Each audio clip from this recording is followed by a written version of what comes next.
Assalamualaikum dan salam satu Malaysia. Hari ini sebenarnya semalam saya sudah buatkan satu video berkaitan dengan bidang-bidang dalam seni visual. Tapi hari semalam tu ada masalah teknikal dari aspek suara kan. Jadi saya buat rakaman semula untuk saya masukkan sekali ke channel YouTube saya ini untuk para pelajar mengulang-ulang ya, supaya cepat mudah faham lah. Mana-mana yang tidak faham pada kali pertama melihat video ini bolehlah mengulang lihat mana-mana yang tertinggal atau tidak paham. Dan jika ada kesilapan ataupun mana-mana yang kurang, maafkan saya. Dan kalau anda tidak paham, kurang jelas, bolehlah tinggalkan komen di ruangan komen di bawah. Oke, pada para pelajar STPM di seluruh Malaysia yang mengikuti channel saya ini, saya ucapkan terima kasih kerana sudah singgah. Dan jangan lupa lah tekan button subscribe itu ya, supaya saya ini bersemangat untuk meneruskan membuat pengajaran ataupun rakaman pengajaran ke channel YouTube saya ini untuk menjadi rujukan anda ya. Jadi anda bolehlah merujuk sepanjang masa bila-bila sahaja sebelum peperiksaan STPM bermula ya. Saya akan fokuskan kepada dua kertas, yaitu kertas pertama berkaitan dengan teori seni visual dan kertas kedua berkaitan dengan seni lukis ya, lukisan seni visual ya, lukisan dan juga lukisan setting dan juga gubahan ya. Jadi kita mulakan hari ini dengan seni halus. Seni halus ada dua bidang ya, ada dua bidang, itu ada dua bidang yang bercabang, ada dua cabang lah ya. Cabang pertama dipanggil pengkaryaan dan cabang kedua ialah perekaan. Pengkaryaan ialah penghasilan karya yang fokusnya kepada menghasilkan sesuatu yang cantik. Tetapi yang paling utama selain daripada cantik itu, yang utamanya ialah lukisan ataupun karya itu mesti mempunyai makna. Jadi ingat, pengkaryaan, cantik dan makna. Manakala satu bidang lagi iaitu perekaan. Perekaan ialah menghasilkan sesuatu karya yang cantik tetapi berfungsi. Jadi pengkaryaan tadi cantik ya, cantik dan makna. Perekaan pula cantik dan fungsi. Boleh ya bezakan dua perkara itu. Dalam bidang pengkaryaan ini ada 4 bidang, yaitu lukisan, catatan, cetakan dan juga arca. Ada 4 sahaja bidang seni halus ini. Kalau anda menyambung pelajaran ke universiti-universiti seperti UiTM, UMS, Unimas, USM dan beberapa universiti lain, apabila anda ditawarkan ke fine art ataupun seni halus, 4 bidang inilah yang kamu akan pelajari, yaitu lukisan, catatan, cetakan dan arca. Tetapi kebelakangan ini ya, ada beberapa buku yang saya nampak mereka sudah mulai memasukkan fotografi di dalam bidang seni halus ini. Dan di universiti juga, pihak universiti pun saya nampak ada kecenderungan sudah, selain pelajar-pelajar itu belajar 4 bidang tadi itu, yaitu lukisan, cetakan, catatan dan arca, pihak universiti akan tambah satu lagi course ataupun satu lagi bidang tambahan, yaitu fotografi. Sebab bidang fotografi ini lebih terkini lah, lebih popular ya, dan penghasilan kerjaya dan kewangan di sana pun agak lebih lah pada ketika ini ya, walaupun bidang-bidang lain tetap menjanjikan pulangan dan juga kerjaya yang bagus. Okey, kita teruskan ke apakah bidang-bidang dalam bidang pengkaryaan ini ya.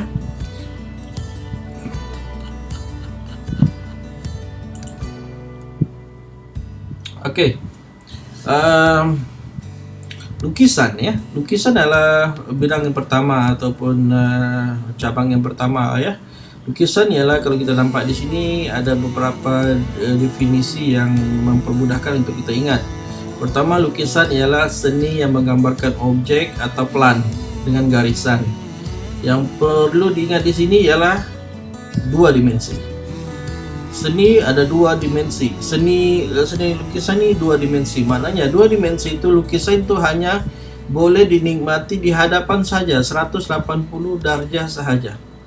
Ya, nampak dari depan lah ya, 180 darjah, 150. 180 darjah saja. Dan itu yang pertama. Yang kedua, menggunakan media kering. Apakah yang dipanggil media kering? Pensel, crayon, pen, pastel, arang, pen marker, pensel warna, warna lilin, dalam bahasa kita pakai biasa warna kayu, ya, arang, dan juga dakwat. Ada yang bertanya, cikgu, dakwat itu cecair, kenapa digelar sebagai media kering? Sebab sifat dakwat ialah mempunyai warna yang sedikit, ya, tidak banyak cabang warnanya. Mungkin dalam ke biru sikit, atau ke merah sikit, atau ke hitam, ada sedikit ungu, ya sedikit saja.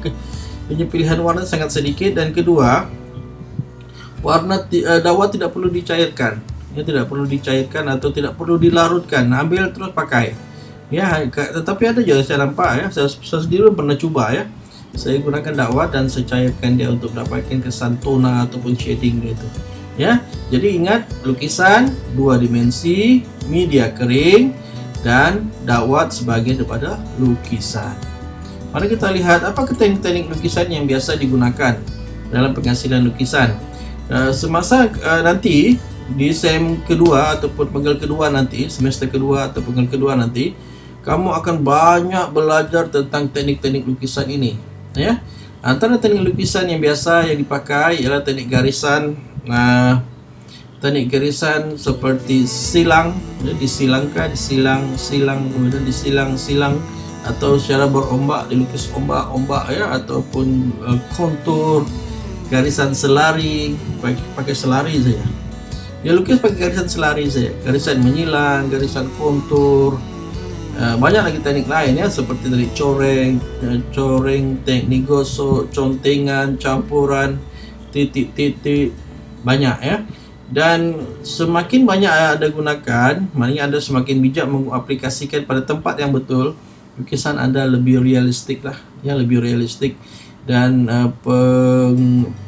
siapa yang melihat karya kamu, dia akan lebih seronok, ya. Sebab bila dia lihat lukisan kamu tuh tidak hanya satu garisan yang digunakan, ya, tapi ada garisan-garisan yang menarik pada tempat-tempat yang tertentu yang sesuai, ya, sangat menarik. Contohnya pada bagian rambut, ya, rambut kita gunakan garisan yang berombak, selari, berombak, silang. Tetapi pada bagian kulit muka nanti bila kamu buat lukis potret, ada pula teknik titik, ya, ada coreng, ada conteng, ada shading, ada gosok di situ. Jadi kepelbagaian teknik lukisan ini akan membantu lukisan Anda lebih menarik, ya. Nah, ini contohnya, ya. Hatching, cross hatching, blending, rendering, apalah satu squiggly,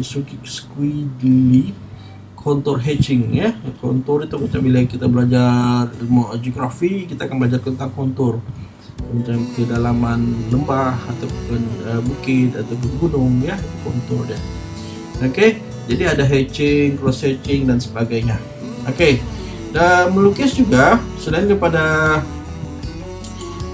teknik, kita juga harus mempelajari tentang proses, ya. Proses melukis ini dia mesti mengikut dia punya susun atur dia, ya. Jangan ambil satu benda terus lukis. Katakan kita ambil charger ni lah, ya. Charger ini kebetulan ada di depan mata saya, ambil, okey, terus ambil charger terus lukis, ya. Jadi kita kekurangan beberapa aspek lain, kita tertinggal kepada aspek lain. Pertama, bila kita ingin melukis, pertama kita tentukan dulu sudut. Mau dari mana? Dari depan, dari tepi, dari kanan, dari atas. Tengok perspektif pula. Bagaimana dengan tonnya? Ya, di mana paling terang, sederhana, gelap. Ataupun kalau kita gunakan pensel, sini 8B, sini 6B, 4B, 2B, ya. HB, 4H, 3H. Gunakan pemadam, kesan kilatan. Jadi itu semua kita harus perhatikan dahulu. Maknanya kalau dalam bahasa mudanya, bila Anda ingin melukis kepala charger telefon ini, dia seharusnya sudah siap di dalam kepala kita. Visualnya itu sudah lekat, sudah siap dalam kepala kita bagaimana menghasilkan lukisan ini walaupun kertas kita masih kosong. Maknanya seorang pelukis, apa yang ingin dia lukis itu sudah siap di dalam kepalanya, di dalam mindanya, barulah dia melukis. Ya, barulah dia hasilkan lukisan itu. Ya, jadi pelukis tidak dia melalui proses, dia mesti melalui proses. Dia buat lakaran kasar dulu, garisan luar, teknik cahayanya di mana, bayangnya di mana. Ya, lepas itu nanti kita cari dalam karya kita di mana kita menyimpan point of interest ataupun titik tumpu. Di dalam karya kita di mana kita menyimpan yang paling cantik dalam titik tumpu dalam lukisan kita. Tidak boleh lukis semua satu lukisan itu titik tumpu ya. Nanti mata orang bercabang-cabang melihat, ini pun cantik, ini pun cantik, ini pun cantik. Jadi dia macam kalau kita makan dia terlampau kenyang. Ataupun kita makan di atas meja itu semua makanan sedap. Bila semua makanan sedap, kita menjadi mau makan yang mana ya? Yang mana yang sedap ya? Yang mana ya? Lalas kita makan, bila sudah kenyang, macam ada sesuatu yang tertinggal. Ya, coba katakan dulu di atas meja itu, ya ada sesuatu makanan sedap. Contohnya udang dimasak dengan petai ya. Wah, itu yang paling best.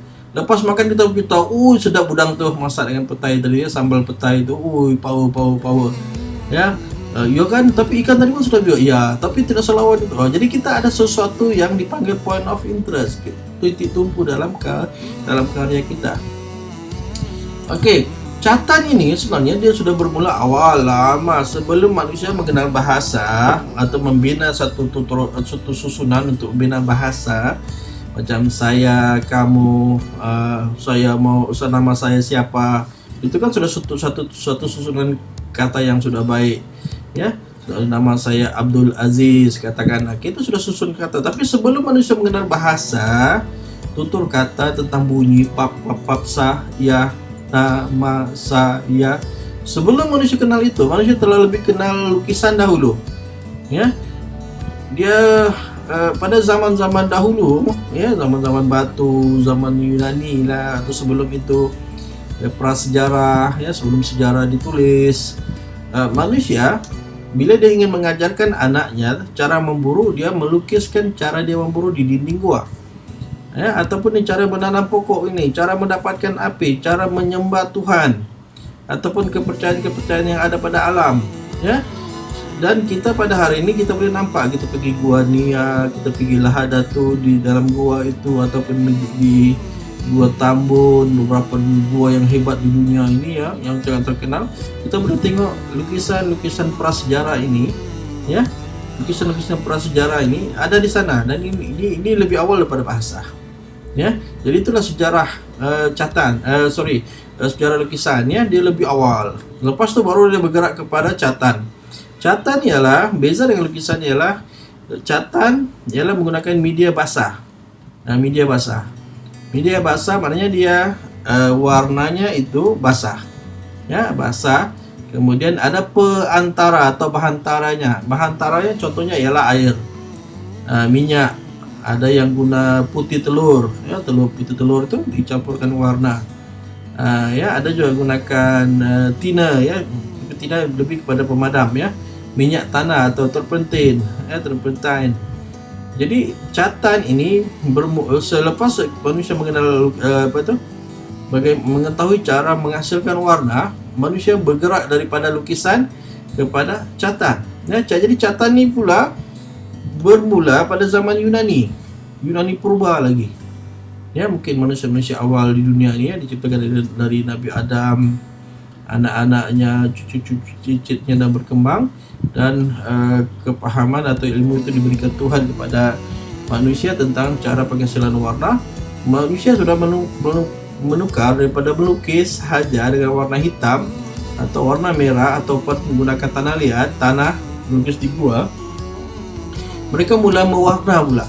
Bila mula mewarna, jadi dicatatkan catan ini bermula pada zaman Yunani purba. Kemudian dia bergerak ke zaman Renaissance pada abad ke-14 dan ke-16 ya.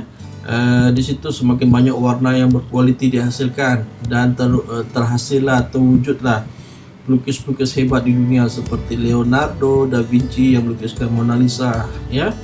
Mona Lisa yang karya sampai hari ini masih kita bincang, masih kita bercakap tentangnya. Karena dia punya nilai insurans lukisan itu saya sudah ratusan juta, ya. Belum bagi lukisannya, baru insurannya sahaja lukisan itu sudah bernilai ratusan juta. Ya, nanti ada masalah kelas, nanti kita akan bincang kenapa Mona Lisa itu sangat mahal, sangat populer, ya. Karena dia hanya satu lukisan di canvas dan menggunakan warna minyak, ya, kenapa, ataupun menggunakan warna yang ada pada waktu itu dilansirkan oleh Leonardo da Vinci. Kenapa lukisan itu sangat mahal? Dan harus kamu ingat, ya, lukisan Mona Lisa bukan satu, ya, dia ada beberapa seri Mona Lisa. Nanti kita bincang dalam kelas akan datang. Cuma hari ini saya akan membincangkan tentang pengkaryaan. Lepas zaman Leonardo, kita masuk ke zaman Barok, zaman Rokoko, zaman Istana, dan zaman sebelum Perang Dunia, kemudian masuk ke zaman Perang Dunia, masuk zaman Romantic, Impression. Lepas Perang Dunia itu kita sudah masuk ke satu zaman yang kita menginginkan kemajuan permodernan. Maka timbullah gaya impresionis, ekspresionis, cubis, dan sampai ke zaman moden menghasilkan karya-karya seni pop, seni op. Lepas itu kita bergerak kepada surrealisme. Dan ini sejarah catan ini pun sangat-sangat panjang. Mari kita lihat catan. Okey, gaya catan ini, ya.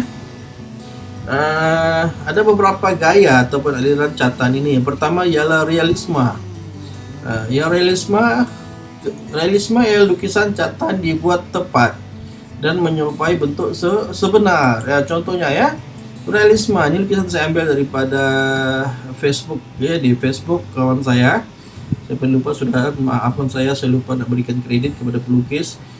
Pelukis dalam aliran realisme ini akan cuba lukis setepat mungkin, ya, sesuai mungkin dengan apa yang dia pandang, apa yang dia gambar, ya, sehampir mungkin sampai kita merasakan itu logik.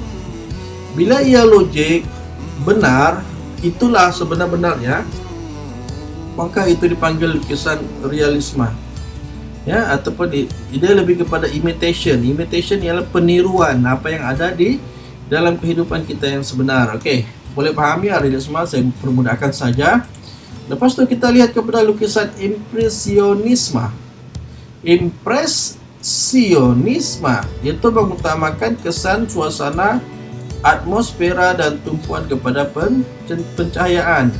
Maknanya lukisan ini, dalam impresionis ini ialah apa yang kita nampak pada sekitar kita, tetapi kita utamakan kepada atmosfera ataupun keadaan sekeliling pada waktu itu, pencahayaan.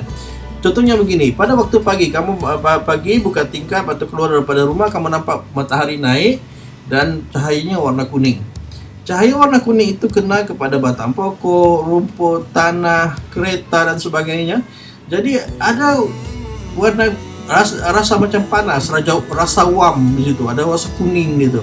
Nah, itulah atmosfera pada waktu pagi. Samanya pada waktu petang, ya, pokok-pokok menjadi orange, kuning dan sebagainya. Kesan suasana, atmosfera ataupun kesan capaan cahaya kepada alam sekitar inilah dirakam oleh pelukis dan menjadi satu gaya, dipanggil impresionisme. Itu tunjukkan cara lukisannya. Nampak lukisan ini? Ya, lihat kepada bajunya. Ya, lihat kepada baju perempuan ini, kulitnya, topi, mejanya itu ada warna-warna kuning, kan? Sebab keadaan pada waktu itu mungkin pada waktu petang ataupun pada waktu pagi, ya, ketika itu ada zarah-zarah yang tersebar pada cahaya kita yang berwarna kuning. Dan warna kuning itu ataupun kuning, orange jatuh pada baju, jatuh kepada lapik meja itu, pada kulit orang ini, ya. Jadi keadaan inilah yang dipanggil sebagai impresionisme. Ya, jadi baju tidak sepenuhnya putih, lapik meja tak sepenuhnya putih, ya, dan kulit manusia tidak sepenuhnya satu warna saja. Dia ada warna-warna lain yang masuk ke dalam satu warna itu. Maknanya lukisan ini lebih kaya daripada warna. Warnanya sangat kaya, ya. Dan kita lihat lukisan ini, kita dapat merasakan atmosfera dia, fenomena ketika itu, keadaan seketika itu, pagi, petang, kita dapat merasakan. Oke, boleh ya? Saya ringkaskan. Terusnya kita bergerak kepada aliran seni lukis ekspresionisme. Ya, mari kita lihat apa tuh ekspresionisme. Ekspresionisme menekankan penyataan emosi, bentuk objek tidak jelas digambarkan. Maknanya, dalam aliran lukisan ini, pelukis menyatakan emosi itu melebihi segala-galanya. Ya, emosi melebihi segala-galanya. Kalau impresionis, dia mengutamakan kesan cahaya dan atmosfera yang ada pada waktu dilukis itu, pagi atau petang. Ekspresionis pula ialah penyataan emosi, mendahului dari semua bidang di dalam karya. Jadi fokusnya kepada emosi. Mari kita lihat lukisan yang ada. Oke, nampak lukisan ini, ya. Scream ini, ya, lukisan ini menunjukkan ketakutan sampai dia memegang kepalanya. Oh, siapa di belakang? Sangat takut. Warna-warnanya pun merah, orange, hitam, warna-warna yang kelam. Dia rasa sangat takut. Ada orang di belakang dia, 2 orang sedang di belakang dia melalui satu jambatan. Dia tak dapat lari ke belakang atau ke depan. Kalau lari ke belakang ada orang, kalau dia lari ke depan mungkin tidak boleh lari selaju mungkin, ya, mungkin jambatan itu kecil atau sebagainya. Dan bila dia merasakan ketakutan itu sih bukan saja di dalam dirinya, tapi sudah tersebar keluar sampai alam pun jadi merah, jadi hitam, sungai jadi menakutkan, langit jadi menakutkan, apa saja sekelilingnya jadi menakutkan. Jadi emosi itu menguasai keseluruhan lukisan ini. Itu dipanggil ekspresionisme. Oke, boleh ya? Sarap pendapat. Dan kita bergerak kepada seni aliran yang lain lagi dalam seni catatan, yaitu ekspresionisme, tapi dia masuk satu perkataan lagi, abstrak. Maknanya catatan yang spontan, image yang abstrak dan tiada sifat realistik. Maknanya kalau katakan saya sedang merasakan marah dan semua orang tidak setuju dengan saya, semua orang melawan dengan saya sangat marah dan tidak ada sesuatu pun yang dapat memperjelaskan kemarahan saya itu. Apa yang saya buat? Saya akan melukis, saya akan bebaskan diri, saya sapu tangan saya sapu brush saya dengan warna dan saya melukis sampai habis tenaga saya. Saya merasakan emosi marah tadi tersebar habis. Jadi di lukisan itu lebih kepada spontan dan image yang dihasilkan abstrak, tidak ada yang realistik. Tetapi orang yang melihat lukisan saya itu dapat merasakan kemarahan saya itu. Itu dipanggil ekspresionis. Dia ekspresikan emosi secara abstrak. Ya, kita tunjukkan lukisan dia, ya. Ini lukisan dia. Lukisannya tidak jelas apakah yang dilukis, ya. Tetapi kita tahu ada warna-warna yang mungkin perwakilan tentang emosi di situ. Tentang contengan, tentang kasarnya dia menconteng, kelembutan dia menconteng, ya. Cara dia mencampurkan warna, kespontanan itu. Jadi ini menghasilkan ekspres atau penyaluran emosi secara abstrak. Dia tidak pikirkan objek, yang penting dia salurkan saja emosinya itu. Ya. Jadi boleh paham ya. Jadi lukisan yang seterusnya ialah kubisme, yaitu melukis sesuatu objek, bentuk-bentuk geometri yang dipecah-pecah serta menimbulkan ilusi 3 dimensi. Ya, jadi pelukis ini akan melukis sesuatu subjek terbentuk secara geometri. Diambilkannya objek-objek geometri, disusun-susun, nanti dipecah-pecahkan dan dia menghasilkan satu ilusi yang 3 dimensi. Bila kita nampak lama objek-objek ataupun rupa-rupa geometri tadi itu akan bergabung dan menghasilkan satu bentuk 3 dimensi. Oke, kita tengok karya kubis ya. Tengok kita karya kubis yang ini ya. Kalau dilihat dengan teliti, hampir setiap sudut lukisan ini dipenuhi dengan rupa yang segitiga, bulat, segi empat, dan yang lain-lain ya. Cara pewarnaannya, cara garisannya ya. Tapi bila kita melihat lebih lama, seakan-akan semua rupa yang terhasil yang dihasilkan oleh pelukis ini bergabung dan membentuk 3D ya, satu 3D lukisan kuda yang sedang berlari, seorang manusia yang sedang memandang ke tepi dan ke depan. Dan inilah keistimewaan lukisan Cubist. Dan siapa yang pelopornya? Coba cari. Ini antara lukisan awal yang menghasilkan lukisan secara Cubist ya. Coba nampak ya, ada segi empat, segitiga berpecah-pecah dan berbilang-bilang. Saya ingat yang paling sesuai untuk menggambarkan lukisan ini ialah, mungkinlah saya katakan kamu punya satu cermin muka, cermin wajah ya, dan kamu jatuhkan cermin itu ke lantai dan pecahannya tersebar. Dan bila kamu nampak ke bawah, kamu nampak wajah kamu terpecah-pecah, ada ke kiri, ada di kiri, ada di kanan mata, dan tetapi dia tidak bersambung-sambung, tapi dia berada dalam pecahan-pecahan yang tertentu mengikut pecahan yang terletak di lantai. Itu dipanggil Cubist ya. Objek ataupun rupa-rupa yang berselerakan itu boleh bergabung menjadi satu ya, menjadi satu lukisan yang bersifat 3D. Oke.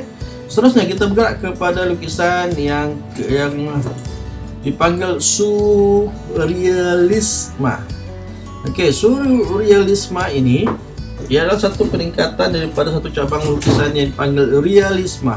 Real, bila masuk ke real ialah lukisan yang ada di depan mata kita, yang normal, yang logik.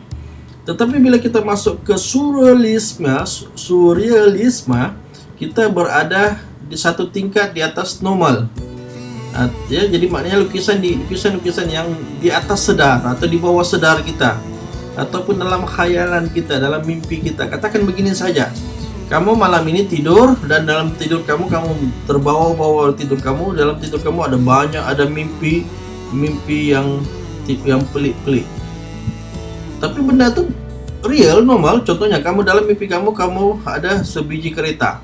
Tetapi kereta itu tidak berada di jalan raya, mungkin di atas, mungkin terbang, mempunyai sayap, ataupun menyelam bersama ikan.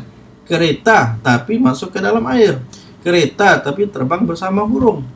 Jadi dia objeknya masih normal, yang real, tetapi dia sudah berada dalam keadaan tidak real, yaitu surrealisme, ya, menggambarkan image di bawah sadar ataupun khayalan. Itulah dipanggilkan dengan surrealisme. Mari kita tengok lukisannya. Katakan ini ada rumah itu ada keluar dua tangan itu sangat besar. Tangan real, rumah real, tanah real, awan pun real, semuanya real, tetapi dalam keadaan yang tidak real ataupun surrealisme, di bawah sadar, dalam keadaan mimpi. Begitu. Tengok satu lagi lukisan awal berkaitan dengan surrealisme ini. Nampakkan ini, apakah ini? Coba cari lukisan ini, siapa pelukisnya? Ya, tengok lukisan-lukisan yang ada di situ. Kenapa ada sampan, ada macam seekor anjing, ada rumah, ada kayu, apa semua begini ya. Coba yuk cari kenapa lukisannya begini. Kenapa orang menghasilkan lukisan ini? Sebab mungkin ia adalah di bawah khayalannya, dalam mimpinya. Bila dia mimpikan begini, maka dihasilkannya lukisan. Jadi lukisan ini orang lihat, apa ini? Kenapa begini? Oh ini, oh itu, oh ini. Jadi lukisan-lukisan begini menghasilkan sesuatu yang viral ketika itu. Semua orang lukis pokok dengan cantik, bunga yang cantik, perempuan yang cantik, lelaki yang handsome. Tiba-tiba ada seorang pelukis yang melukis begini, dan diletakkan dalam satu bilik pameran yang sama. Semua orang akan terkejut. Semua orang sudah biasa tengok pokok, bunga, orang yang cantik sudah biasa tengok. Tiba-tiba dia tengok yang ini. Pastilah lukisan ini menjadi viral, ya, menjadi popular, menjadi sesuatu yang mengganggu pemikiran. Jadi harganya pun naik mahal. So lukisan ini adalah penanda kepada perubahan zaman atau perubahan pelukisan. Oke, bergerak kepada aliran yang seterusnya sedikit lagi ya. Saya akan habiskan lukisan dan catatan saja hari ini, dan saya akan masuk ke bahagian kedua nanti berkaitan dengan cetakan dan juga arca. Ya, kalau masuk fotografi, saya tengok dulu. Ya, fotografi boleh juga, insyaallah. Oke, yang lain, seni pop. Seni pop ini adalah seni yang sudah pada tahun-tahun menghampiri tahun 2000 ya, tahun 90-an sudah berkeluar karya ini, 80-an 90-an sudah keluar karya yang ini. Seni pop ialah berkata seni pop itu ialah popular. Bukan bunyi ya, tapi dia seni popular. Mungkin dia mengasal daripada bunyi lah, pop ya, dia popular. Seni pop ialah melukis atau menggambarkan lukisan-lukisan yang sudah popular, ikon-ikon yang popular. Contohnya Marilyn Monroe, Coca-Cola, KFC, McDonald's, tokoh-tokoh yang terkenal seperti Ronald Messi, Cristiano Ronaldo, Neymar. Muka-muka mereka ini sudah popular.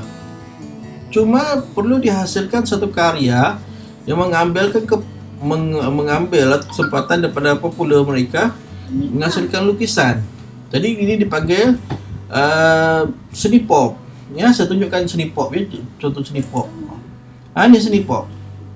Kalau kita boleh nampak di sini ialah Marilyn Monroe.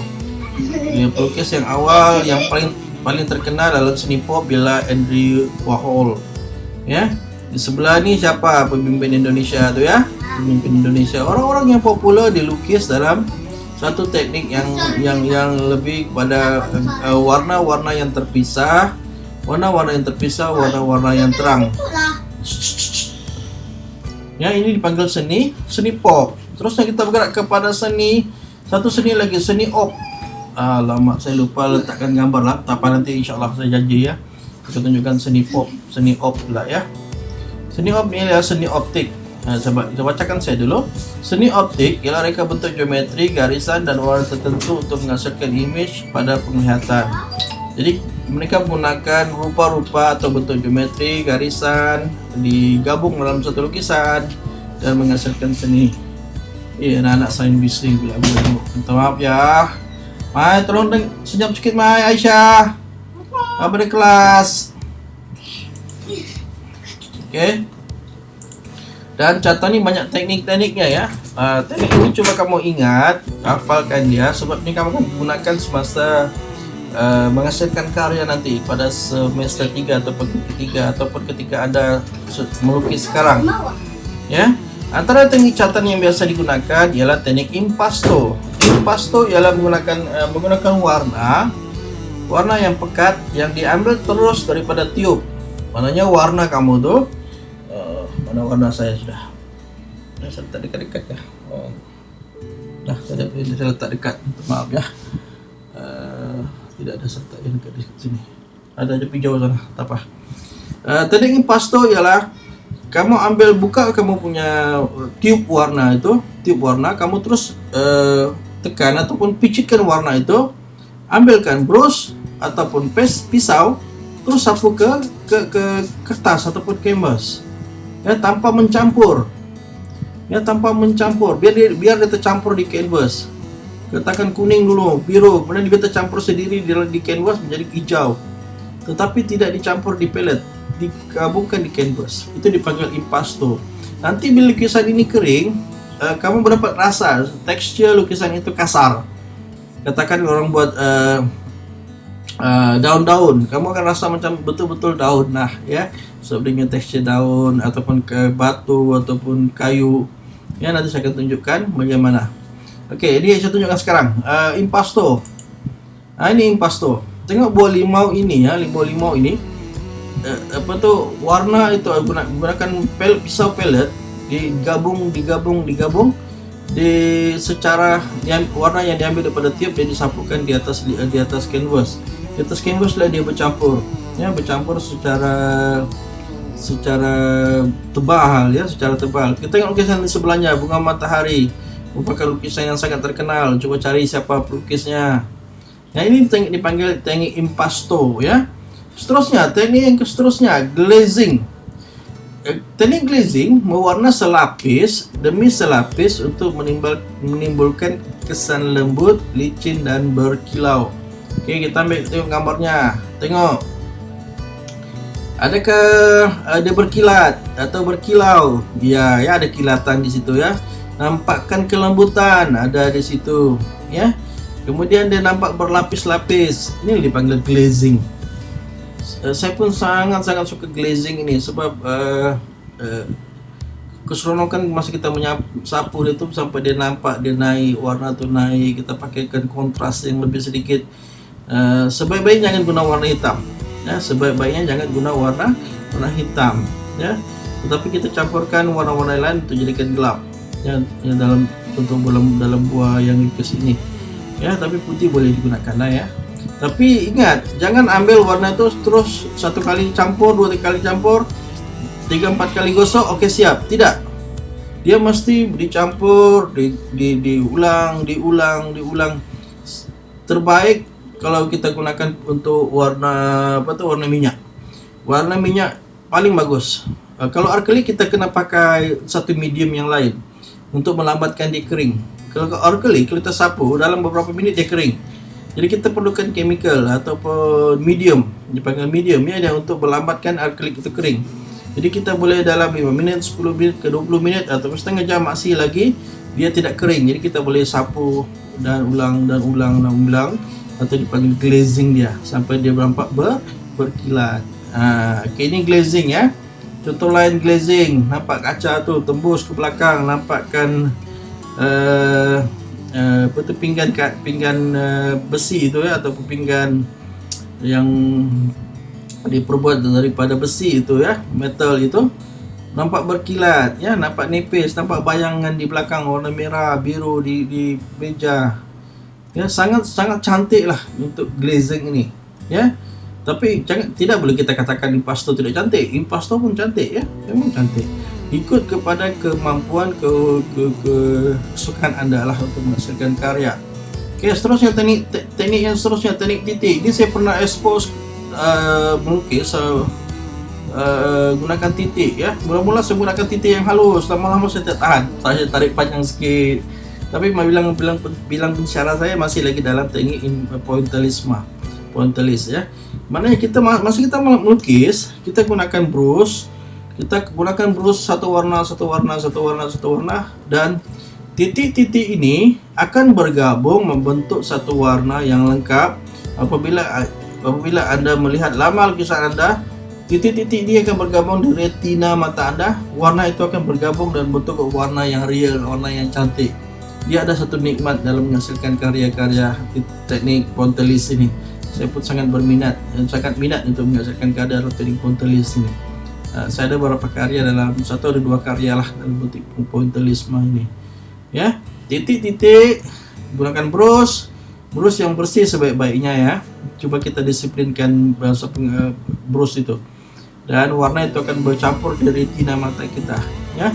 Saya tunjukkan contoh. Ini antara lukisan-lukisan awal menggunakan teknik pointillism, ya. Pointillism, ya. Nampakkan orange, biru, merah itu dia bercampur, tidak bercampur secara fisikal, campur sedikit lah, boleh katakan sedikit, tapi lebih dia bercampur di retina mata kita.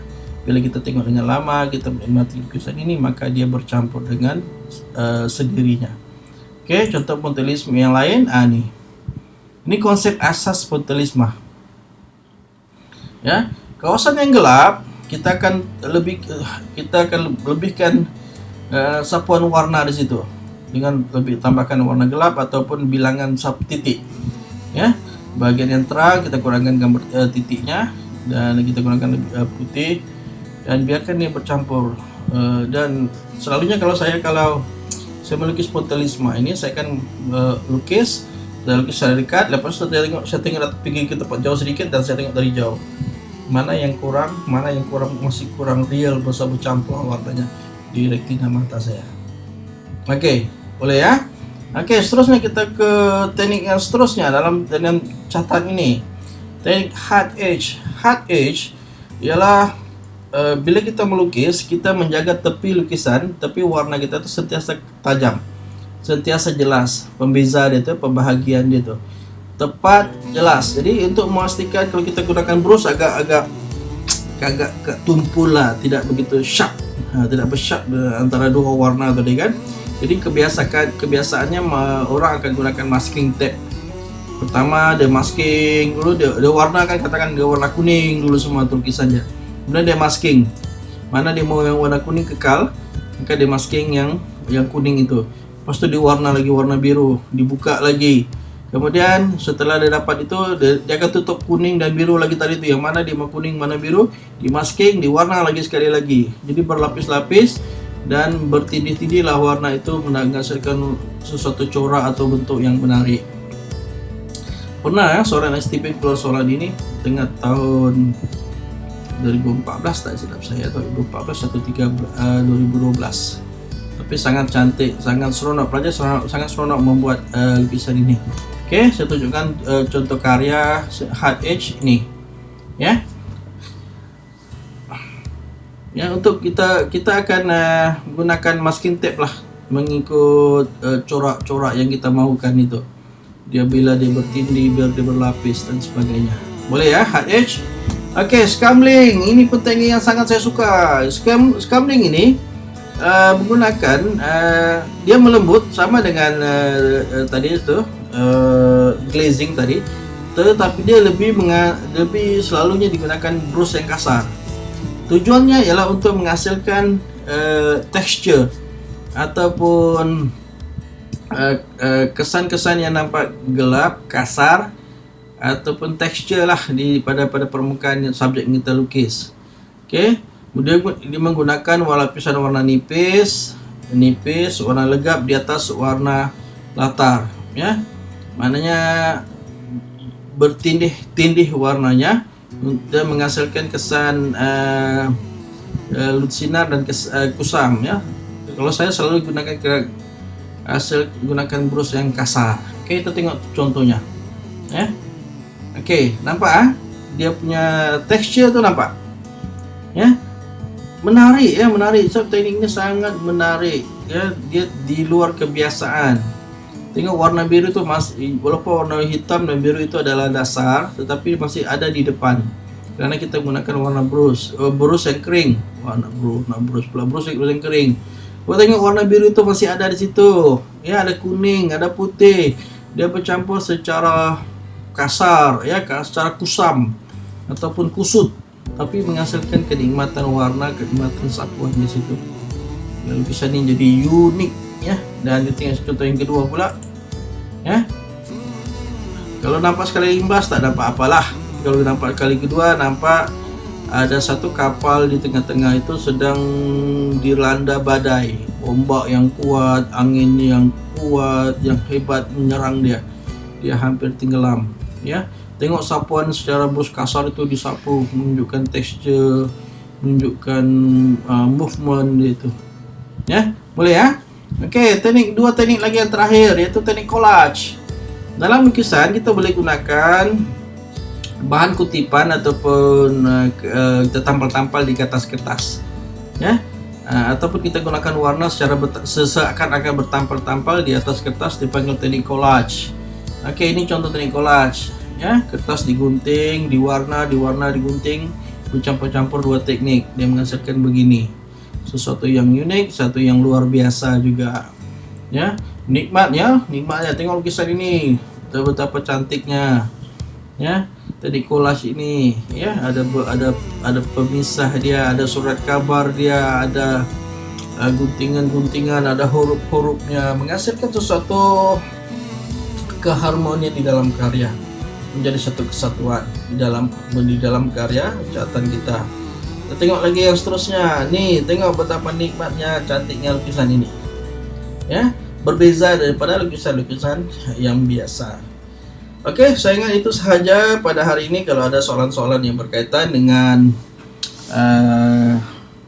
dua bidang sebincangan tadi, pekaryaan, lukisan dan catatan, boleh dibincangkan, boleh ditanyakan di ruangan komen, ya, ataupun di kelas nanti, ataupun di dalam telegram saya nanti, ya, pada pelajar saya lah. Soalan berkaitan dengan perekaan lukisan dan catatan ini, setiap tahun dia akan muncul pada soalan 1 dan soalan 2 di kertas teori STPM. Kalau kamu nampak soalan 1, 2, Kadang-kadang sampai ke soalan ketiga adalah berkaitan dengan catatan, berkaitan dengan lukisan. Kalau tidak pun cetakan ataupun arca. Jadi 4 bidang ini akan berada di soalan pertama hingga soalan ketiga. Ya, kalau kita nampak yang lepas, soalan 1, soalan 2 ialah berkaitan dengan lukisan ini. Kalau kita nampak soalan-soalan tahun lepas pun dia punya bentuk sama. Soalan pertama ialah berkaitan dengan catatan ataupun lukisan. Pernah satu soalan keluar, lukisan itu menggunakan dakwat. Ramai pelajar yang salah sebab merasa masih lagi tidak yakin dengan penjelasan guru mengatakan bahwa dakwat itu ialah lukisan bukan catatan. Masih lagi berkeras sebab kita cakap cair ataupun dia terlupa. Ya, dia tersilap di situ. Jadi banyak yang silap. Ya, kalau dakwah tetap lukisan walaupun dia cair.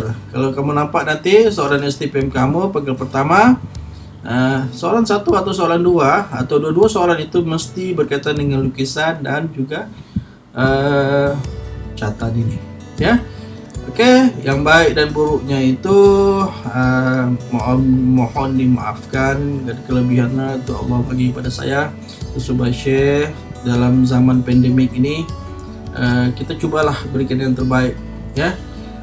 Saya coba berikan yang terbaik, dan saya rasa inilah caranya untuk pelajar-pelajar saya yang tidak paham tentang perekaan ini boleh mengulang-ulangkan video ini, ataupun tidak paham tentang teknik-teknik catatan boleh mengulang-ulangkan, ya.